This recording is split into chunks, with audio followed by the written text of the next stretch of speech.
Vous êtes en train de regarder cet écran, peut-être assise dans un fauteuil que vous connaissez par cœur, peut-être avec une tasse de thé qui refroidit à côté de vous, et quelque chose dans ce titre a fait battre votre cœur un peu plus vite.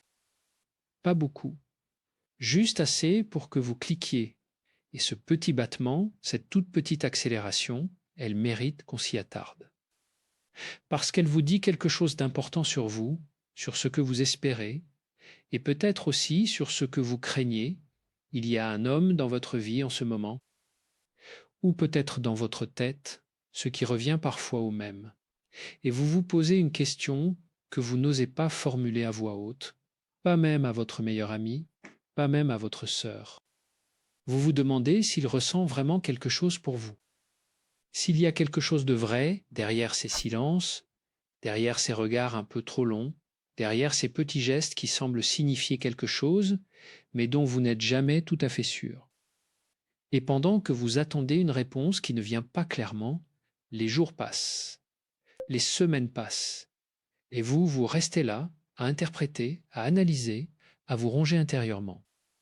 Ce que vous allez entendre dans les prochaines minutes va changer la façon dont vous lisez les hommes. Non pas parce que ce sont des techniques de manipulation ou des astuces de magazine, mais parce que c'est de la psychologie, de la vraie, celle qui explique pourquoi un homme attrait par une femme se comporte d'une façon précise, reconnaissable, presque prévisible quand on sait où regarder. Et si vous ne savez pas encore déchiffrer ces signaux, si personne ne vous a jamais appris à les lire, alors chaque relation que vous vivrez continuera de vous laisser dans cette incertitude douloureuse qui use l'âme, bien plus qu'on ne le dit. Restez jusqu'à la fin, pas parce que ce serait agréable de rester, mais parce que ce que vous allez apprendre ici est exactement ce qui vous manquait pour ne plus jamais vous retrouver à attendre dans le vide, à offrir votre cœur à quelqu'un qui n'a pas encore montré qu'il en était digne. À voir, commençons par l'endroit où ça fait vraiment mal. Il y a une femme, appelons-la Claire, elle avait 58 ans quand elle est venue me consulter pour la première fois. Elle était assise en face de moi, dos bien droit, mains croisées sur les genoux, et elle avait cette façon de sourire légèrement avant de parler comme si elle voulait s'excuser d'avance de ce qu'elle allait dire. Elle m'a expliqué qu'elle fréquentait un homme depuis presque 2 ans. 2 ans, et qu'elle n'avait toujours pas compris s'il l'aimait vraiment. Elle me disait, il est gentil avec moi, il m'appelle parfois le soir, il me propose des sorties de temps en temps, mais je ne sais jamais où j'en suis avec lui, je ne sais jamais si je compte vraiment. Et je passe mes journées à chercher des signes, à relire ses messages, à me demander ce que ces silences veulent dire. 2 ans de sa vie, 2 ans à interpréter plutôt qu'à vivre. 2 ans à mendier de la clarté auprès d'un homme qui n'avait jamais vraiment décidé de la choisir. Ce que vivait Claire, c'est ce que vivent des milliers de femmes, pas parce qu'elles sont naïves, pas parce qu'elles sont faibles, mais parce que personne ne leur a jamais donné les outils pour distinguer l'attraction réelle de la simple habitude, la connexion authentique du confort passager, l'homme qui veut vraiment de vous, de celui qui vous utilise comme une présence commode dans une vie qu'il n'a jamais voulu vraiment partager. Et voilà où réside le danger que peu de gens osent nommer, parce que l'ambiguïté est l'ennemi silencieux de votre estime de vous-même.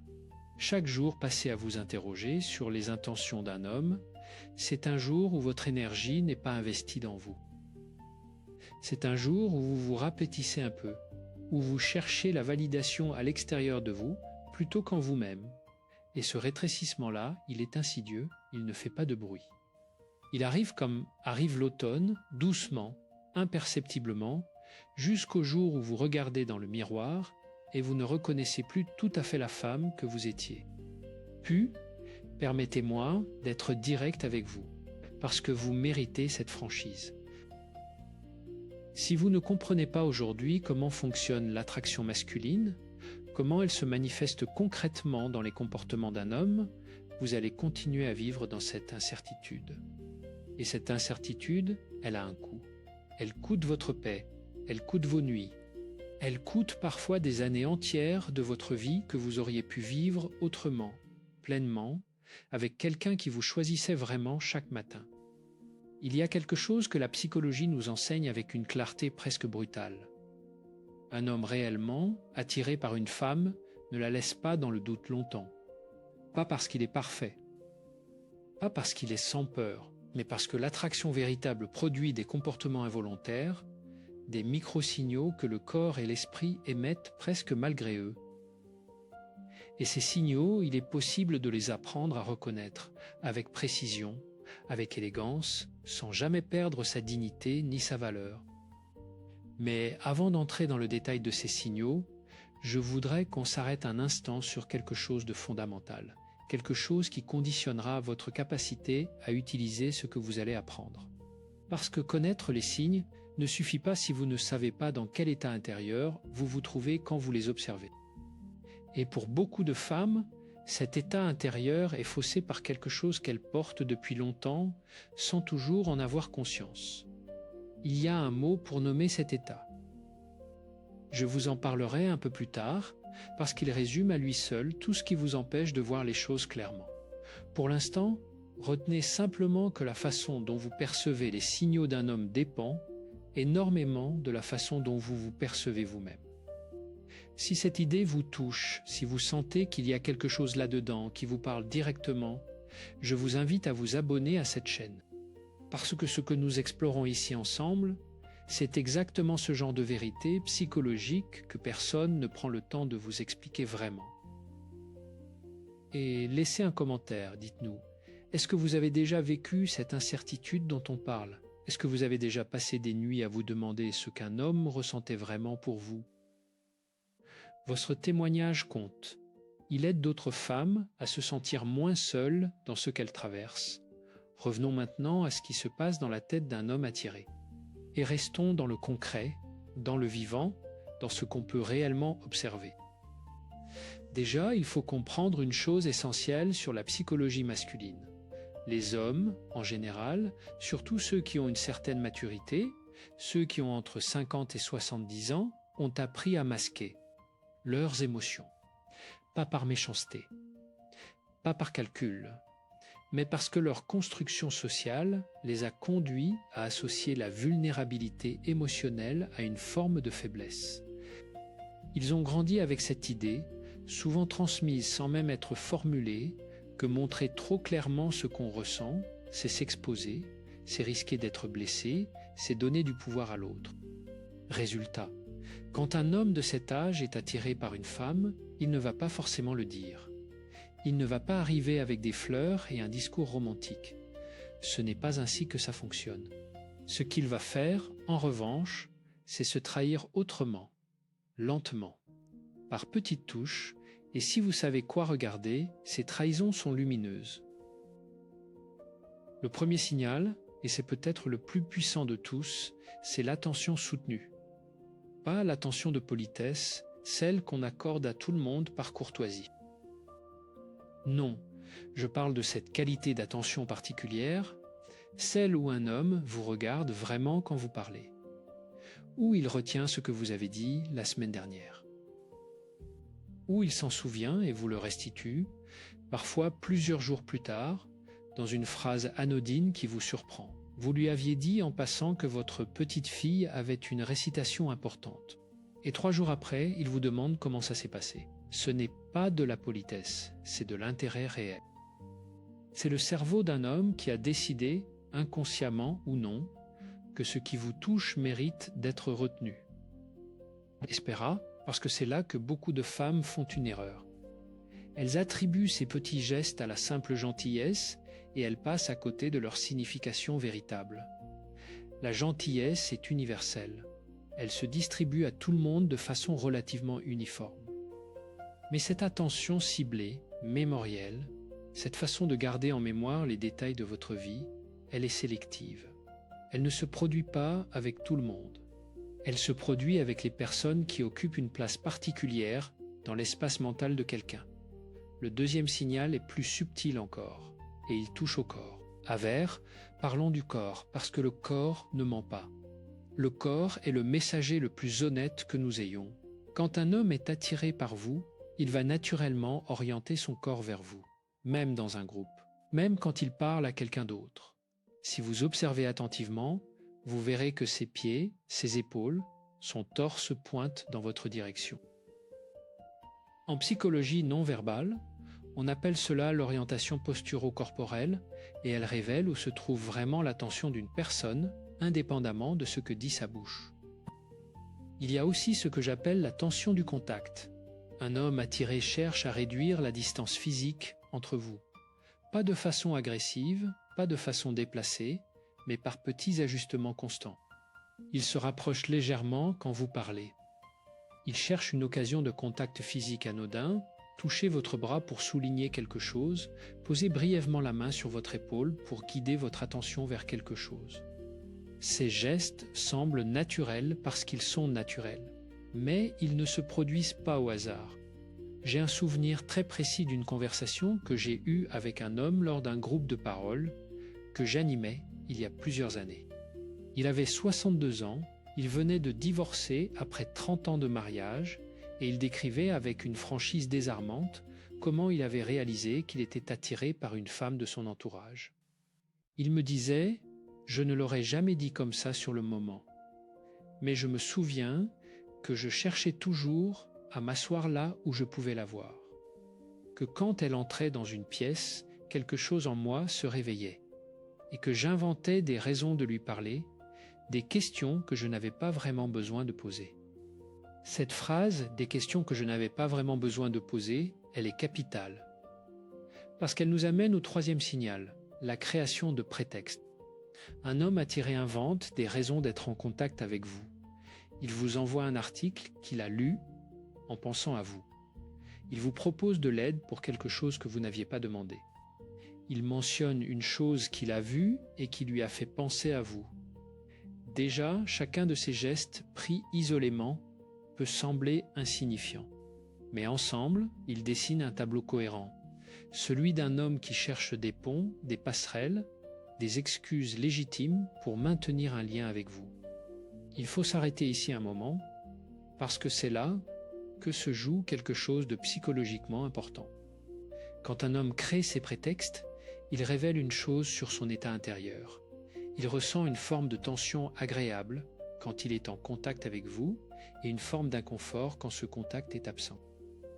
C'est ce que les psychologues appellent à la récompense anticipatoire. Le cerveau attend quelque chose de plaisant et il organise les comportements pour maximiser les chances que ce plaisir se produise. C'est de la neurologie de base, c'est de la chimie cérébrale. Et aucun homme, aussi rationnel soit-il, n'y échappe entièrement. Mais voilà ce qu'on ne vous dit pas assez souvent. Et c'est là que je voudrais que vous restiez très attentive, parce que c'est peut-être la vérité la plus importante de cette conversation. Connaître les signaux d'attraction ne vous protège pas automatiquement de la souffrance. Savoir qu'un homme est attiré par vous ne garantit pas qu'il soit bon pour vous. L'attraction n'est pas la même chose que la valeur. Un homme peut être intensément attiré par vous et simultanément incapable de vous offrir la relation que vous méritez. Il peut être attiré et peureux, attiré et indisponible, attiré et émotionnellement immature. Et si vous ne faites pas la distinction entre l'attraction et la capacité relationnelle, vous risquez de vous lancer dans quelque chose qui va vous coûter beaucoup plus que ce qu'il vous apportera. Déjà, voilà le vrai danger, pas l'homme qui ne ressent rien pour vous. Ça, au moins, c'est clair. Le vrai danger, c'est l'homme qui ressent quelque chose, mais qui ne sait pas quoi en faire, ou pire, qui le sait et qui choisit quand même de ne rien construire. Parce que ces hommes-là, ils vous donnent juste assez pour que vous restiez, et pas assez pour que vous ayez vraiment ce dont vous avez besoin. Et dans cet espace étrange entre trop peu et presque assez, l'estime de soi s'érode lentement, comme l'eau qui use la pierre. Et si vous n'avez pas encore les outils pour distinguer l'attraction réelle d'un potentiel relationnel solide, vous pouvez vous retrouver à investir des années entières dans quelqu'un qui n'était jamais vraiment disponible pour vous. Pas parce que vous n'étiez pas assez bien, mais parce que vous n'aviez pas encore appris à lire les bons signaux et à poser les bonnes questions. Alors continuons.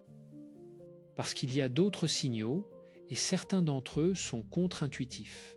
Bueno, le 4e signal est celui que j'appelle la jalousie voilée. Quand un homme est attiré par vous, il réagit différemment quand vous mentionnez d'autres hommes dans la conversation. Pas forcément de façon explosive ou visible, souvent c'est très discret. Une légère tension dans la mâchoire, un changement imperceptible de ton, une question qui semble anodine mais qui creuse un peu trop. Et ce monsieur, vous le connaissez depuis longtemps? Il est comment, lui? Déjà, sous cette curiosité un peu trop précise, il y a quelque chose qui cherche à évaluer, à mesurer, à situer. C'est le cerveau qui calcule sa place dans votre espace affectif. Et ce calcul n'a lieu que quand votre espace affectif lui importe vraiment. À vert, il y a une nuance importante ici. Je ne parle pas de jalousie possessive, celle qui est toxique et contrôlante.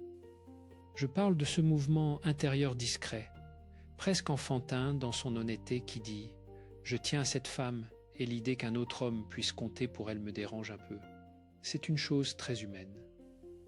Et quand elle est proportionnée, quand elle est exprimée avec retenue, plutôt qu'avec autorité, elle est en réalité un signe de connexion authentique. Le cinquième signal, lui, est peut-être le plus touchant. C'est ce que j'appelle le soin silencieux. Un homme attiré par vous va commencer à se préoccuper de votre bien-être d'une façon qui dépasse la simple courtoisie sociale. Il va remarquer que vous avez l'air fatigué avant que vous le disiez vous-même. Il va proposer de vous ramener chez vous quand il fait froid dehors, alors que personne d'autre n'y a pensé. Il va faire attention à ce que vous mangez, à ce que vous buvez, à si vous avez froid. Ces gestes de protection douce, ils ne sont pas de la condescendance. Ils sont l'expression d'une chose très profonde. Un homme qui commence à vous intégrer dans son espace de préoccupation, dans ce cercle intime où vivent les personnes qui comptent vraiment pour lui. Et justement, parlons de cet espace-là. En psychologie, on parle parfois du cercle de sollicitude, cet espace mental et émotionnel où nous plaçons les personnes dont le bien-être nous affecte directement. Pour la plupart des adultes, ce cercle est petit. Il contient leurs enfants, peut-être leurs parents, quelques amis très proches. Quand un homme vous fait entrer dans ce cercle, même partiellement, même subtilement, c'est un signal d'une puissance remarquable. Parce que l'entrée dans ce cercle n'est pas un acte conscient et calculé.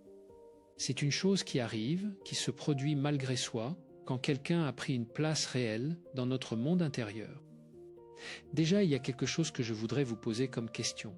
Une question que je vous invite à porter avec vous tout au long de cette conversation. Est-ce que l'homme dont vous pensez en ce moment vous a déjà fait entrer dans son cercle de sollicitude? Est-ce qu'il a déjà montré, même une seule fois, qu'il se préoccupait de votre état, de votre confort, de ce que vous traversiez, sans que vous ayez eu à le lui demander? Si la réponse est oui, même une seule fois, même timidement, c'est un signal qui vaut la peine d'être pris au sérieux. Si la réponse est non, si vous devez toujours demander, toujours solliciter, toujours provoquer l'attention pour l'obtenir, alors il est temps de se poser une question différente. Pas « est-ce qu'il est attiré par moi ?» mais « est-ce que je veux vraiment continuer à attendre quelqu'un qui ne pense pas naturellement à moi ?» Parce que, et c'est là où nous entrons dans le cœur de ce dont je veux vous parler aujourd'hui, il y a une différence fondamentale entre un homme qui est attiré et un homme qui est présent. Et cette différence, si vous ne l'apprenez pas à distinguer, elle peut vous coûter des années de votre vie les plus précieuses. Ces années où vous seriez libre, lumineuse, disponible pour quelque chose de vrai. Permettez-moi d'approfondir cela, parce que c'est là que la psychologie devient vraiment utile. L'attraction masculine, quand elle est réelle, produit un phénomène que les chercheurs en neurosciences appellent la saillance motivationnelle. En termes simples, la personne qui vous attire devient une priorité cognitive.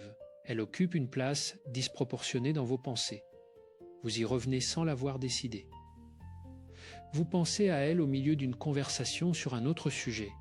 Vous planifiez des choses en tenant compte d'elle, même inconsciemment. Pour un homme attiré par vous, cela se traduit par quelque chose de très concret. Il pense à vous quand vous n'êtes pas là. Et parce qu'il pense à vous, il agit. Il vous contacte. Il vous propose des choses. Il crée des occasions de vous voir. Il n'attend pas que vous fassiez tous les efforts. Il ne disparaît pas pendant des semaines pour réapparaître comme si rien ne s'était passé. Il ne vous laisse pas dans l'incertitude chronique. À Vert, il y a là quelque chose d'important que je veux souligner avec une certaine franchise. Il existe des hommes, et ce n'est pas une critique, c'est simplement une observation psychologique, qui ressentent de l'attraction mais qui ont une peur profonde de l'engagement. Ces hommes vont émettre tous les signaux d'attraction que j'ai décrits, l'attention mémorielle, l'orientation corporelle, les prétextes pour vous contacter, la jalousie voilée, le soin silencieux. Et en même temps, ils vont reculer quand la relation commence à prendre de la profondeur. Ils vont se rendre moins disponibles. Ils vont créer de la distance juste au moment où vous commenciez à vous sentir en sécurité. Ce comportement a un nom en psychologie. C'est le comportement d'évitement anxieux. Et il est extrêmement courant chez les hommes qui ont vécu des pertes importantes, des deuils affectifs, des divorces douloureux ou des abandons précoces dans leur vie. Ces hommes ne sont pas mauvais, mais ils sont, au moment où vous les rencontrez, incapables de vous donner ce dont vous avez besoin pour vous épanouir. Et si vous ne savez pas reconnaître ce schéma, si vous prenez le recul pour un signe que vous n'êtes pas assez bien, vous allez vous mettre à vous diminuer, à vous adapter, à vous effacer, pour essayer de les retenir. Et là, le vrai dommage commence. Parce que quand une femme commence à se diminuer pour retenir un homme, elle perd quelque chose de fondamental, sa propre clarté sur ce qu'elle vaut. Elle commence à mesurer sa valeur à l'aune de ce que cet homme lui accorde. Et les jours où il est distant, elle se sent moins. Et les jours où il est chaleureux, elle se sent mieux. Et sa vie intérieure, son estime d'elle-même, sa paix, tout cela devient otage des humeurs et des disponibilités de quelqu'un d'autre. C'est ce que j'appelle la dépossession douce. Et c'est, à mon sens, l'une des formes les plus sournoises de souffrance amoureuse. Parce qu'elle n'a pas l'air d'une souffrance, elle a l'air d'amour, elle a l'air de passion, elle a l'air d'intensité. Mais en réalité, c'est une forme d'abandon de soi déguisé en attachement à l'autre. Puis, comment éviter cela? Comment rester soi-même, lucide, ancré, tout en étant ouverte à la connexion et à l'amour? Comment reconnaître les vrais signaux d'attraction sans se laisser piéger par ceux qui ressemblent à l'amour, mais qui n'en ont que l'apparence? Il y a une première chose à comprendre, et elle est fondamentale. Votre valeur ne se négocie pas. Elle n'augmente pas parce qu'un homme vous remarque, et elle ne diminue pas parce qu'un homme vous ignore. Votre valeur est constante, intrinsèque, indépendante du regard masculin. Et le jour où vous intégrez cela vraiment, pas comme une idée jolie à répéter, mais comme une conviction viscérale, quelque chose change dans votre façon d'être dans le monde. Vous n'attendez plus la validation de l'extérieur, vous n'interprétez plus chaque silence comme un rejet. Vous n'ajustez plus votre comportement en fonction de ce que vous pensez qu'un homme veut voir. Et paradoxalement, c'est exactement cela qui rend une femme magnétique. Pas la perfection, pas la disponibilité totale, pas la docilité. C'est cette solidité intérieure tranquille, cette façon de rayonner sans chercher à plaire à tout prix, cette assurance douce qui dit « je suis là, je suis entière et je ne suis pas à la recherche de votre approbation » pour exister. Les hommes de valeur, ceux qui sont émotionnellement matures, ceux qui cherchent une vraie relation et pas simplement un miroir flatteur, sont profondément attirés par cette qualité. Pas par la fragilité qu'ils pourraient exploiter, pas par la disponibilité anxieuse qui les met mal à l'aise, mais par la présence entière d'une femme qui sait qui elle est. Déjà, voilà quelque chose de concret que vous pouvez commencer à cultiver dès aujourd'hui. Non pas comme une technique de séduction, mais comme une vérité psychologique que vous vous appropriez. Demandez-vous honnêtement, dans ma vie quotidienne, est-ce que je prends des décisions en pensant d'abord à ce que je veux, à ce qui me fait du bien, à ce qui nourrit mon âme? Ou est-ce que je prends mes décisions en me demandant ce que quelqu'un d'autre va en penser? Ce n'est pas une question rhétorique, c'est une vraie question diagnostique. Et si votre réponse sincère est que vous vous organisez souvent autour des attentes des autres, autour de ce que l'homme que vous voulez impressionner va penser de vous, alors vous avez trouvé votre premier travail. Ce n'est pas un travail de séduction, c'est un travail de retrouvailles avec vous-même. Maintenant, je veux aborder quelque chose qui touche à la fois aux signaux d'attraction et à votre propre magnétisme. Et c'est la question de la réciprocité différée.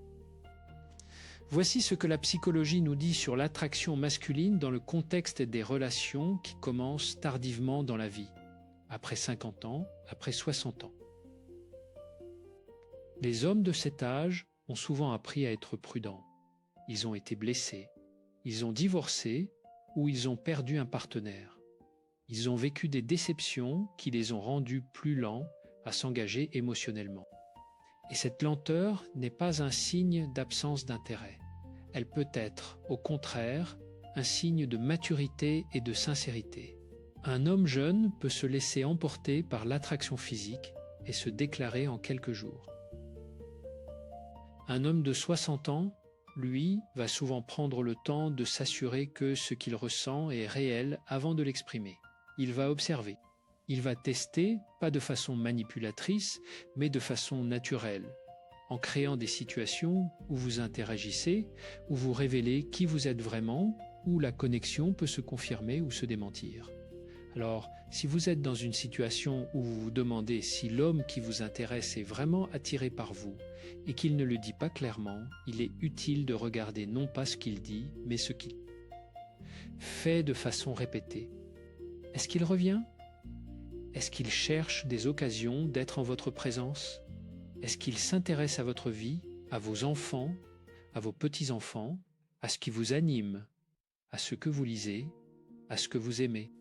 Est-ce qu'il vous parle de lui, de ses vulnérabilités, de ses peurs, de ses pertes, d'une façon qu'il ne partage pas avec tout le monde ? Ce dernier point est crucial. Quand un homme partage ses vulnérabilités avec vous, quand il vous parle de quelque chose de douloureux, d'une perte, d'une peur, d'un regret, c'est un signal d'une profondeur rare.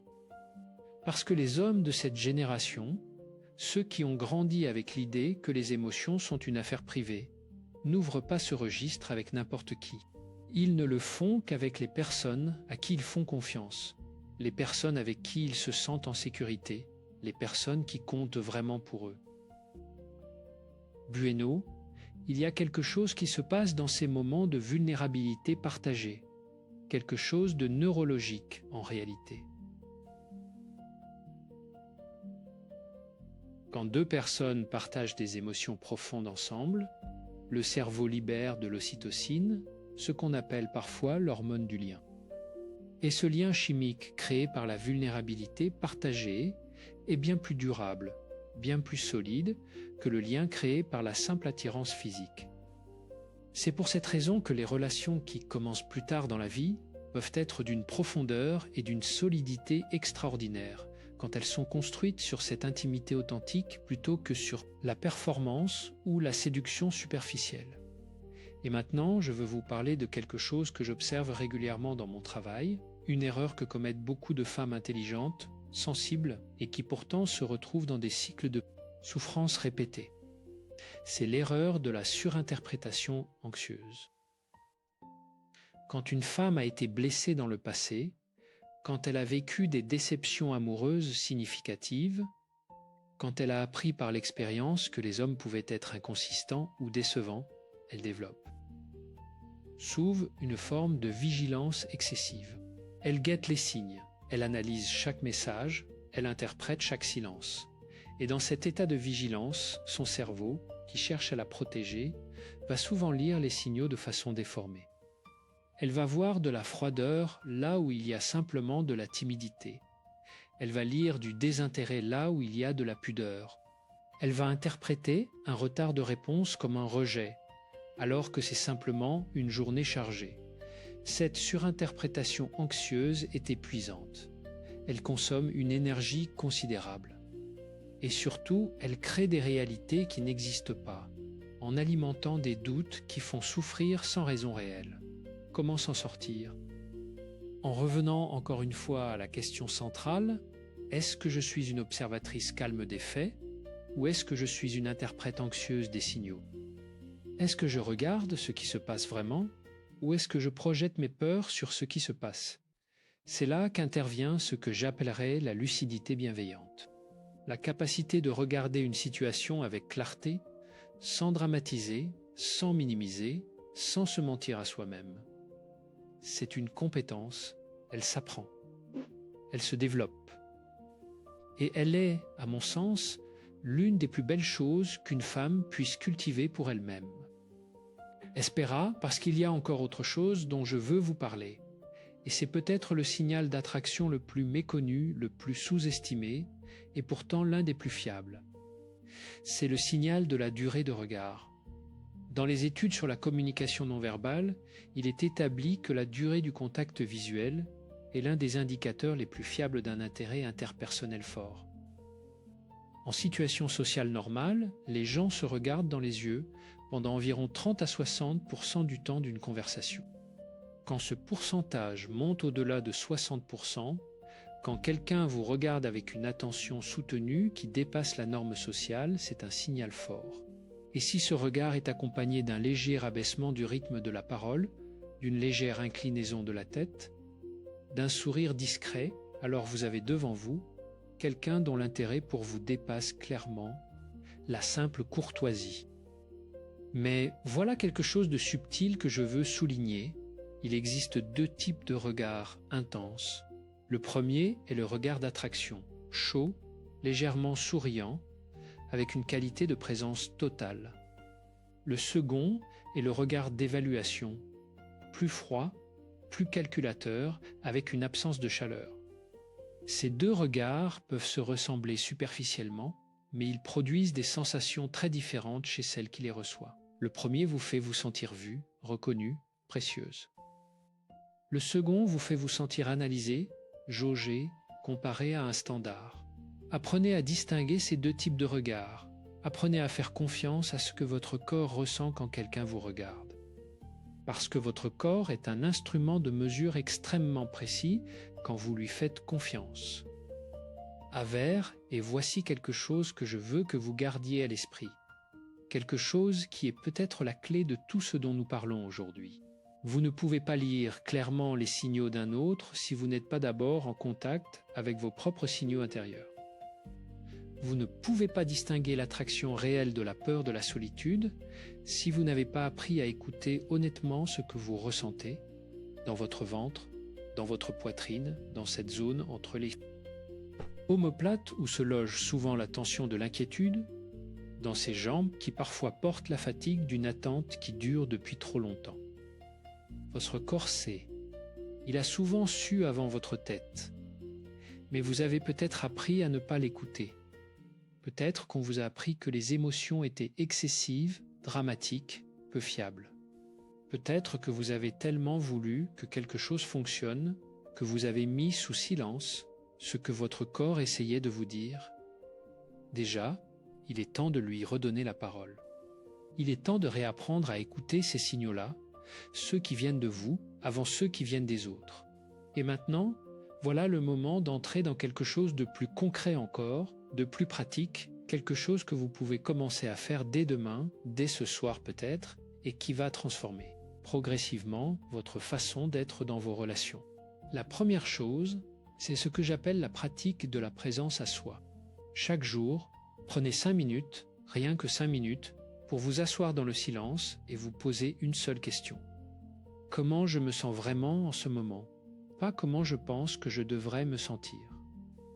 Pas comment j'aimerais me sentir, mais comment je me sens vraiment, dans mon corps, dans mon cœur, dans ma tête, et notez la réponse, même si elle est difficile, même si elle est inconfortable. Parce que cette honnêteté avec vous-même est la fondation de tout le reste. La deuxième chose, c'est ce que j'appelle la règle des comportements répétés. Pour évaluer l'intérêt d'un homme, ne regardez pas ce qu'il fait une fois. Regardez ce qu'il fait régulièrement, de façon répétée, sur la durée. Un geste unique peut être de la politesse. Un geste répété est un choix. Un homme qui revient, encore et encore, qui cherche à être en votre présence, qui prend soin de vous de façon constante et non spectaculaire, cet homme-là fait un choix. Et ce choix vaut infiniment plus que les grandes déclarations qui ne sont suivies d'aucun comportement cohérent. La troisième chose, et c'est peut-être la plus importante, c'est de maintenir ce que j'appelle votre propre orbite, votre propre vie, vos propres passions, vos propres amitiés, vos propres projets, votre propre sens de qui vous êtes en dehors de toute relation amoureuse. Parce qu'une femme qui a sa propre orbite, qui ne gravite pas autour de l'homme qu'elle aime, mais qui avance sur sa propre trajectoire, crée quelque chose de magnétique et de rare. Elle n'est pas une planète qui attend d'être attirée par une étoile. Elle est elle-même une source de lumière. Et les hommes qui valent quelque chose le savent. Ils savent reconnaître cette lumière. Et ils sont attirés par elle d'une façon profonde et durable, bien au-delà de la simple attirance physique. Puis, nous arrivons maintenant à quelque chose que j'ai promis de vous révéler depuis le début de cette conversation. Ce mot, cette notion que j'ai mentionnée sans le nommer, qui résume tout ce qui vous empêche de voir les choses clairement, tout ce qui fausse votre lecture des signaux, tout ce qui vous pousse parfois à rester là où vous ne devriez pas, ou à partir là où vous devriez rester. Ce mot, c'est la régulation émotionnelle dépendante. Laissez-moi vous expliquer ce que cela signifie vraiment dans le contexte de votre vie amoureuse. La régulation émotionnelle, c'est la capacité à gérer vos propres états émotionnels, vos angoisses, vos joies, vos tristesses, votre sentiment de sécurité de façon autonome depuis l'intérieur de vous-même. Quand cette régulation est saine, vous n'avez pas besoin que quelqu'un d'autre vous dise que vous allez bien pour aller bien. Vous portez en vous les ressources suffisantes pour traverser l'incertitude sans vous effondrer, pour accueillir la solitude sans la vivre comme une catastrophe, pour faire face aux doutes sans vous perdre dans des spirales d'interprétation anxieuse. Quand cette régulation est dépendante, en revanche, tout ce que vous ressentez dépend de ce qui vient de l'extérieur. Quand il répond vite, vous allez bien. Quand il tarde à répondre, vous allez mal. Quand il est chaleureux, vous vous sentez vivante. Quand il est distant, vous vous sentez vide. Votre état émotionnel est entièrement otage de ce que l'autre fait ou ne fait pas. Et c'est là que réside le vrai danger dont je parlais au début. Parce que dans cet état de dépendance émotionnelle, vous n'êtes plus en train de choisir librement. Vous êtes en train de chercher à soulager une souffrance. Et pour soulager cette souffrance, vous êtes prête à accepter bien moins que ce que vous méritez. Vous êtes prête à fermer les yeux sur des signaux inquiétants. Vous êtes prête à rester dans l'ambiguïté, dans l'incertitude, dans l'attente, parce que même les miettes d'attention de cet homme calment momentanément cette douleur que vous portez. À Vert, je vais être très direct ici, parce que vous méritez cette clarté. Si vous vous reconnaissez dans cette description, si vous sentez que votre bien-être est trop attaché au comportement d'un homme en particulier, alors le travail le plus urgent que vous ayez à faire n'est pas d'apprendre à séduire. C'est d'apprendre à vous suffire, non pas au sens d'une autarcie froide et sans amour, mais au sens d'une plénitude intérieure qui ne dépend pas de la validation extérieure pour exister.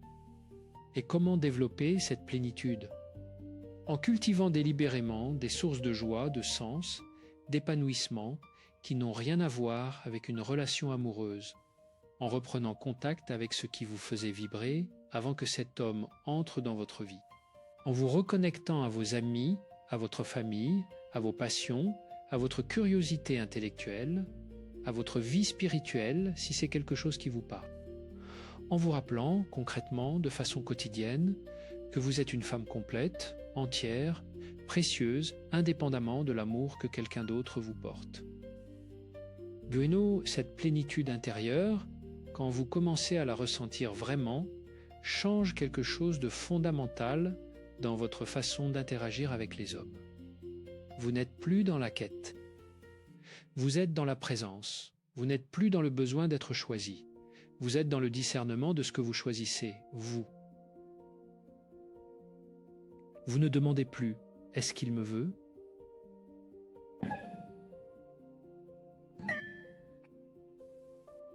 Vous demandez « est-ce que je veux vraiment de lui ?» Et cette inversion, ce déplacement du regard de lui vers vous, c'est l'un des changements les plus profonds et les plus libérateurs qu'une femme puisse opérer dans sa vie amoureuse. Maintenant, permettez-moi de vous parler d'un dernier ensemble de signaux, ceux que j'appelle les signaux de projection future, parce qu'ils sont peut-être les plus clairs de tous. Quand un homme est vraiment attiré par vous, quand son attraction va au-delà du simple moment présent, il commence spontanément à vous inclure dans son avenir. Il parle de voyages qu'il aimerait faire avec vous. Il mentionne un film qu'il faudra qu'on aille voir ensemble. Il vous parle d'un endroit qu'il connaît et qu'il aimerait vous montrer.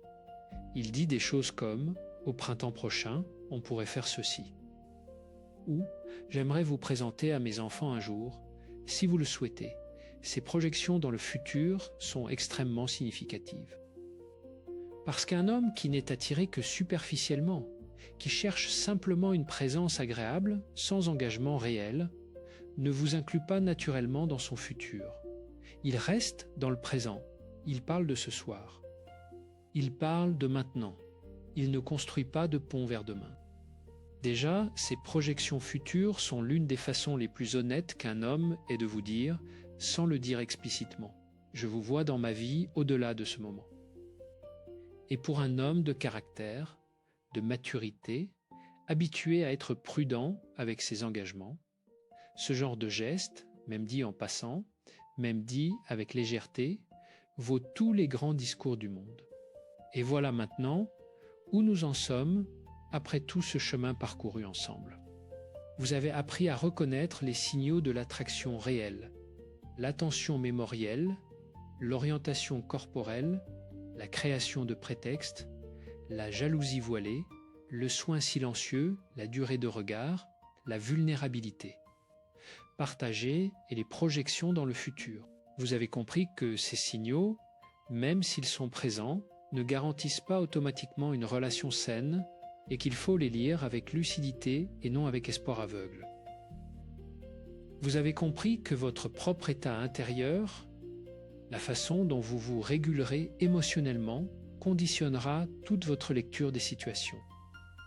Et vous avez entrevu ce que signifie réellement être une femme qui n'attend pas d'être choisie, mais qui choisit. Maintenant, je veux vous laisser avec une dernière vérité, celle que j'aurais voulu que quelqu'un dise à Claire le jour de notre première rencontre, avant qu'elle perde 2 ans de sa vie à attendre un homme qui n'avait pas encore décidé de la choisir vraiment.